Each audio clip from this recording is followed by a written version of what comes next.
नमस्कार दोस्तों, मैं अंकुर उपाध्याय स्वागत करता हूं आप सभी का आपके अपने YouTube channel share market analysis में। बात करने जा रहा हूं यहां पे आप सभी के साथ वेदांता के स्टॉक के बारे में। सुपर कॉल रही हमारी, जो परसों के सेशन में एक डर के माहौल में मंडे को आपके साथ शेयर की थी 11:30 वाली वीडियो में। देखिए, कुछ कमेंट्स अभी भी हैं जो नेगेटिव है, बट मैं आपसे एक चीज बोलना चाहूंगा कि आपके पास नेगेटिव और पॉजिटिव दोनों चीजें होती हैं। आप जो देख लो वो अच्छी बात है। सबसे पहले तो मैं आपको बता दूं, वेदांता करंटली 279.20 पे ट्रेड कर रहा है। उस समय स्टॉक 270.871 के लेवल्स पे ट्रेड कर रहा था। सबसे बड़ी बात यह कि लोगों ने पैसा बनाया है, सबसे बड़ी बात और सबसे अच्छी बात। उस दिन स्टॉक पे रिजल्ट्स का रिएक्शन था, डेट बढ़ने की खबर थी। इनफैक्ट डेट बढ़ने की खबर नहीं थी, डेट बढ़ता हुआ डाटा था। स्टॉक का प्राइस 2.5-3% डाउन था और डर का माहौल था। मैंने वीडियो शूट करी और आपसे एक चीज बोली थी कि निवेशकों को 265 का स्टॉप लॉस रखना है, और अगर लॉन्ग टर्म की अवधि के निवेशक हैं, डिविडेंड के लिए खरीद रखा है, तो 265 भी तोड़ देगा तो 240-45 पे और खरीद लेना, कोई बात नहीं है। और ट्रेडिंग पर्पज से अगर कोई रिस्क ले सकता है, प्रॉपर रिस्क वालों की बात करी थी। 3 रुपए का एसएल था, दावे के साथ उस समय मैंने कहा था कि ये आप नोट कर लो बात। 271 पे ट्रेड कर रहा है, 268 का एसएल, 3 रुपए का मात्र, खरीद लो। 281 रुपए का टारगेट बन सकता है, 281 का 1:3 से भी ज्यादा का रेशियो है। कैश मार्केट में 100 शेयर ले रहे हो तो 300 रुपए का स्टॉप लॉस है, 1000 का टारगेट है। एफएनओ में एक लॉट का साइज 2000 का है तो 6000 का स्टॉप लॉस है, 20000 का टारगेट है। आज स्टॉक का हाई है 280 का। ठीक है भैया, डन।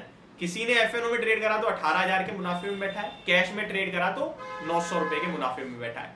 अब सवाल उठता है यहां से क्या, और कुछ कमेंट अभी भी है कि भाई 200 ये लोगों को फंसाया जा रहा है, 265 के लिए नीचे निकलेगा तो और खरीदना, बेचना मत। क्या करूंगा मैं आपको फंसा के? मेरा कोई बेनिफिट है आपको फंसाने का? कोई बेनिफिट नहीं है। और 265 रुपए का लेवल मैं हवा में नहीं लेके आया हूं, 9 महीने का बॉटम है।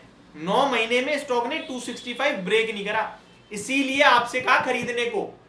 कितनी बार इस रेंज में आप सभी के साथ मैंने व्यू शेयर करा है, प्रॉफिट बनाया। एक ना एक बार तो जाएगा मेरा स्टॉप लॉस, कब जाएगा मुझे नहीं पता, लेकिन उससे पहले लगभग 15-20 बार हम इसमें पैसा बना चुके हैं। आप स्टॉक का चार्ट देखिए कितनी बार इस रेंज में घुमा है। यहां पे ट्रेडर्स के लिए प्रॉपर फुल बुक प्रॉफिट है। जिसने खरीदा था 268 के एसएल से, ऐसा नहीं कि आपके पहले से और आप बुक कर लो, ऐसा कुछ नहीं है। जिन्होंने लिया था उनके लिए। अब आगे बढ़ते हैं, जिनके पास पहले से पड़ा है, क्या करें क्या ना करें, एक्चुअल में क्या होना चाहिए आपका आगे का आउटलुक इस स्टॉक में, वो समझते हैं। देखिए, कंपनी ने मंडे को नंबर पेश करे और नंबर खराब थे। कंपनी का डेट बढ़कर आया है और ये दोनों चीजें खराब थी, स्टॉक टूटा भी। उसके बाद ट्यूसडे के सेशन में सीएफओ का बयान आता है कि डेट को लेकर कोई टेंशन नहीं लेनी है, मैच्योरिटीज से पहले हम अपना पूरा डेट पे करेंगे, जो जो मैच्योरिटीज है उस पर डेट पे करेंगे, तो टेंशन मत लो। तो इन्वेस्टर्स को एक कॉन्फिडेंस बूस्ट मिला और होल्ड करा, स्टॉक ऊपर भी गया और आज स्टॉक बढ़िया हो गया। देखिए, अब कहीं ना कहीं 285-87 की टॉप रेंज है, वहां से रेंज के बीच में आ गया ये। तो अब यहां पे क्या करना है, कुछ नहीं करना है। जिन्होंने ट्रेडिंग के लिए लिया था बुक कर लो, थोड़ा और ऊपर आ सकता है 85 तक, तो वो बेस्ट हो जाएगा। वहां पे तो एग्जैक्टली बुक करना ही करना है, उसके बाद दोबारा नीचे की तरफ एंटर करेंगे, अदरवाइज नहीं करेंगे। अब वेदांता के स्टॉक में लॉन्ग टर्म निवेशकों की बात करते हैं, ट्रेडर्स की तो बात यहीं पे खत्म करते हैं। एक कंफ्यूजन अभी भी चला हुआ है डिविडेंड को लेकर। तो मैं बता दूं, कंपनी ने इस क्वार्टरली रिजल्ट्स के साथ कोई डिविडेंड अनाउंस नहीं करा है। कंपनी ने पहले ही एक इंटर्म डिविडेंड अनाउंस कर चुका है 18.5 रुपए प्रति शेयर का, जो लोगों को लग रहा है इस बार आया नहीं, वो बहुत पहले का डिविडेंड है। बहुत पहले मींस मई महीने के आसपास का वो डिविडेंड है, और उसकी मैं एक्स डेट भी आप सभी के साथ शेयर करना चाहूंगा। कॉर्पोरेट एक्शन में जाके आप भी इजीली चेक कर सकते हैं, चाहे वो मनी कंट्रोल की वेबसाइट से या कहीं भी जाएंगे। 30 मई की 2023 18.5 रुपए की एक्स डेट थी 18.5 वाले डिविडेंड की। तो वो डिविडेंड निकल चुका है, उसके लिए कोई खरीदारी करनी नहीं है और कोई भी उस डिविडेंड के चक्कर में बेचना नहीं है। बहुत से लोगों का सवाल ये भी आता है कि मुझे डिविडेंड नहीं मिला है, तो मे बी डिविडेंड की डेट या तो पेमेंट डेट निकल गई होगी, आपके पास आ जाना चाहिए, और नहीं आया तो फिर आप इलिजिबल नहीं होंगे। और दोनों ही चीजें, यानी कि इलिजिबल थे और फिर भी डिविडेंड नहीं आया, तो एक बार अपने ब्रोकर के साथ बात कीजिए।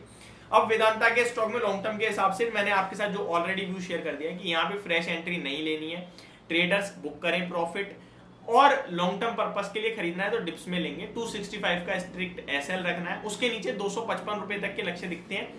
ऐसा कुछ नहीं कि 265 तोड़ेगा तो ज्यादा गिरेगा, 255 245 के आसपास तक आ सकता है और वहां और एवरेज कर सकते हो अगर आप ज्यादा ही लॉन्ग टर्म के सोच रहे हो। तो ये मेरी तरफ से आपके लिए पूरा व्यू है। एक और चीज बताना चाहूंगा, रिसेंटली नंबर्स के बाद यानी कि जब सैटरडे या संडे नंबर्स आए थे तो मंडे को एक ब्रोकरेज हाउस की रिपोर्ट आई है जहां पे स्टॉक में 255 के टारगेट्स दिए जो कि करंट मार्केट प्राइस से नीचे के होते हैं। तो ये भी आपको पता होना बहुत जरूरी है। बाकी मेरा व्यू इस स्टॉक को लेकर सिंपल सा रहता है कि मैं इसको रेंज प्ले करता रहता हूँ, बस बाकी कुछ भी नहीं है। और इसमें डिविडेंड के लिए बहुत सारे लोग निवेशित हैं, वो बने रहे, डिविडेंड ही खाना है उन्हें, तो फिर स्टॉक के प्राइस से मतलब नहीं होना चाहिए बस। तो ये मेरी तरफ से आपके लिए वीडियो, होप आपको समझ और पसंद दोनों आई होगी। Thank you so much for watching this video, have a great day guys.